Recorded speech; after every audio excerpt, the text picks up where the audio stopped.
E aí, querido, tudo bem?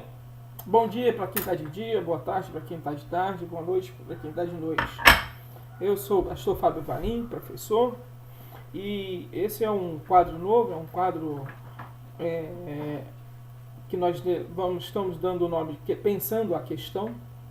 E nós vamos, nesse quadro, estar pensando as questões do cotidiano, fazendo uma análise do que está acontecendo, trazendo uma perspectiva bíblica, mas não de uma forma fechada, mas de uma forma que nós possamos perceber de forma geral o que nós temos.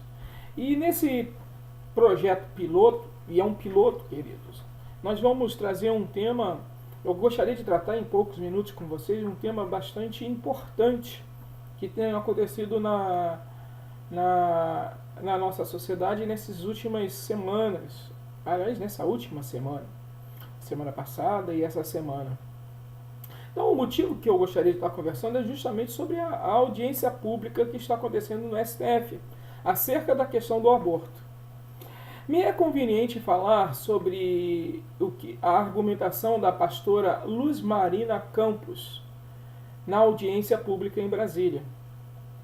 Percebo que é boa em buscar fundamentos, a pastora. Muito perspicaz em fazer as colocações. E sim, até onde eu tenho conhecimento, os argumentos que ela usa sobre as citações de aborto na Bíblia são até válidos, pois a análise do contexto do texto que pratica é bem lúcida quando se refere à Torá. Mas não me pareceu quando ela se refere, melhor colocando, quando ela cita o não matarás do Decálogo, os 10 mandamentos. Nisso eu percebo que ela se fechou na letra da lei, tentando mostrar, sem dizer, uma possível contradição do texto, com citações na lei de Moisés, onde havia a ordenança para matar. Ela só não falou quais eram as situações. Por exemplo, ela cita que poderia se matar o estrangeiro, e que está lá, para justificar a sua argumentação. Mas não cita a situação em que seria permitido, que é, enfim, a própria defesa ou, por exemplo, em guerra. Isso ela não cita. Perceba, não é porque a pessoa quer matar e pode matar qualquer estrangeiro. Mas, ou também não é por qualquer problema que se pode matar. Não tem nada a ver. Como ela deixa entender no ar sem falar. Outra referência que ela cita, agora sobre o aborto, é quando Paulo cediz um aborto. E ali ela também esqueceu de mencionar o contexto que ele cita isto. Ele usa esse termo, aborto, como uma figura de linguagem para demonstrar a violência física e psicológica que ele havia sofrido. E não falando do aborto como algo sem a devida importância, como se fosse corriqueiro, como ela deixa mais uma vez a entender. A citada pastora, segundo percebi, usa também o contexto das escrituras quando lhe é conveniente, especialmente para provar algo que entende ser como certa, mas ignora o mesmo princípio quando não lhe é conveniente, demonstrando claramente 2 pesos e 2 medidas. Mas a questão que eu gostaria de conversar com vocês não é se ela está certa ou errada, mas sim o tema aborto, que está passando por uma audiência pública no STF, na capital federal, e a questão-chave ali é: a mulher tem poder sobre o próprio corpo a ponto de poder fazer uso de ações abortivas? Que a mulher tem poder sobre o próprio corpo, para mim não tem dúvida nenhuma. Ela a tem como qualquer ser humano. A questão para mim que realmente importa é se o feto que ela carrega em uma gravidez pode ser considerada vida humana ou não.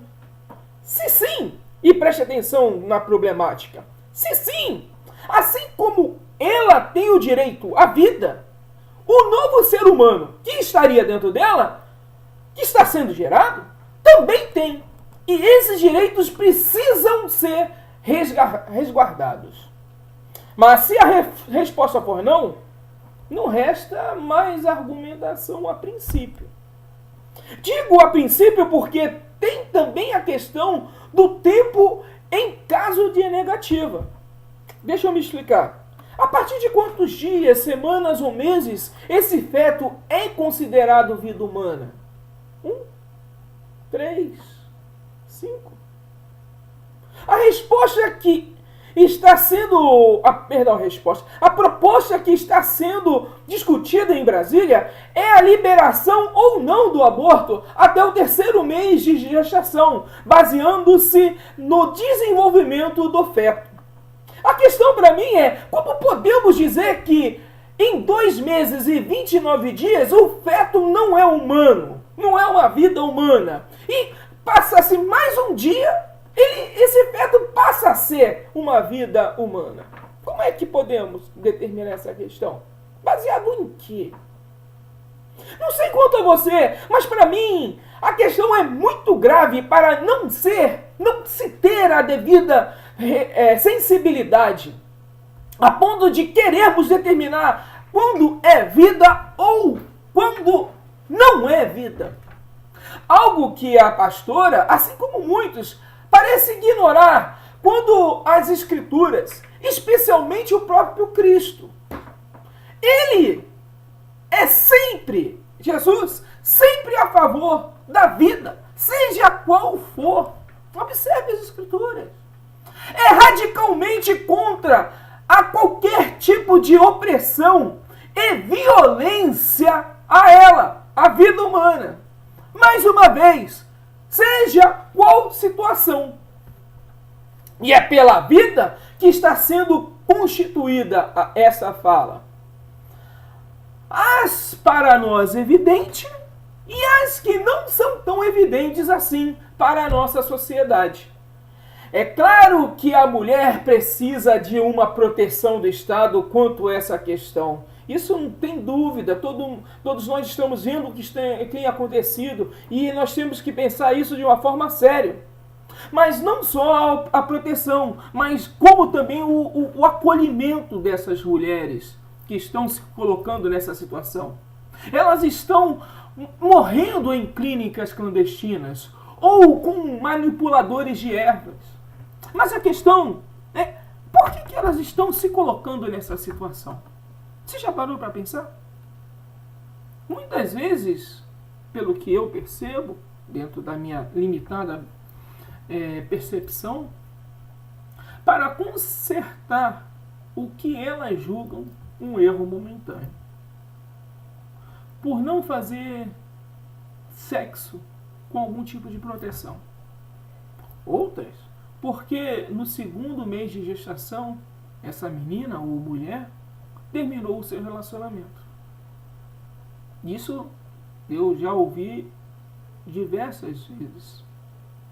Será que é justo equiparar um caso, por exemplo, de estupro, onde essa mulher sofre violência dupla, ou uma má formação do feto, ou até mesmo um problema de saúde da mãe que coloque em risco a própria vida?